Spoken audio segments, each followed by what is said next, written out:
Today's video is about exercising when dieting. I'm going to answer 3 questions from you, including what exercise and weight should I do? How do I incorporate exercise when dieting? And how do I find a balance between food intake and increased activity? For example, 2 workouts a day, medium high intensity cardio plus heavy weights. Hi, this is Mimi Bani. The people that I work with have a goal of a sexy toned body, which is nothing but muscle covered in less fat. So the goal is to lose fat and build lean muscle for a shapelier body. Now with that goal in mind, I recommend resistance training. So you want to make sure whatever you're doing, it challenges your muscle, and if it gets easier, you want to progressively challenge it more. Now depending on your situation, this can be simply body weight exercises or weight training. Now I recommend that you focus on compound exercises like bench, squat, and deadlift, because these exercises involve using a lot more muscle groups, and it's also the fastest way to build strength and muscle. Of course, you could do other exercises, but I do recommend incorporating compound lifts into your workout regimen. I also like to focus on free weights versus machines. Now there's nothing wrong with machines, but free weights, dumbbells, barbells, it forces you to also use your stabilizing muscles. So you're working little parts of your muscles that would not get worked on if you were to use only machines. Now machines do have pros and cons to them.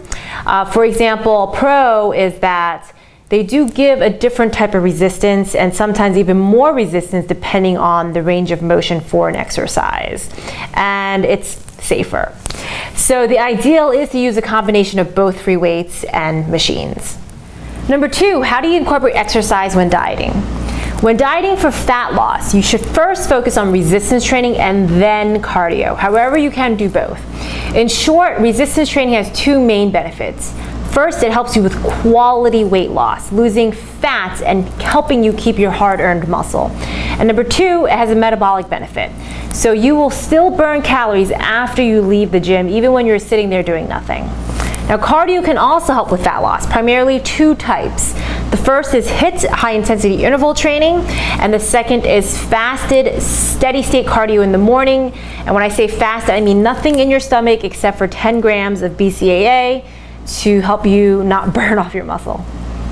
Remember, 80% of what you look like will come from your nutrition. People can not only lose fat, but get shredded from a combination of both diet and weight training with 0 cardio.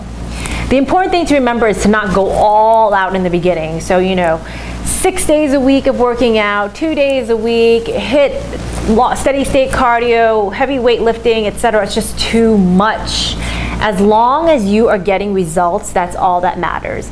And only when progress stops, or you need faster progress, do you look at making changes to your diet, exercise, or both. Number 3, how do I find a balance between food intake and increased activity level? First off, it is not as simple as I burn this many calories so I can eat this many calories. Unfortunately, it's not that simple. Our bodies are different, our metabolisms are different, and it's just really difficult to accurately predict how many calories we're actually burning. The calculating calories in versus calorie out is not the most effective approach. Instead, you should look at things from a weekly point of view. Keep it flexible. Look at your calories, protein, carbs, and fats. And as long as you're sticking close to your plan and seeing results, that's what matters. Too many people make the mistake of trying to focus on advanced strategies and all these minor details and stressing over all of that when they don't need to in the beginning.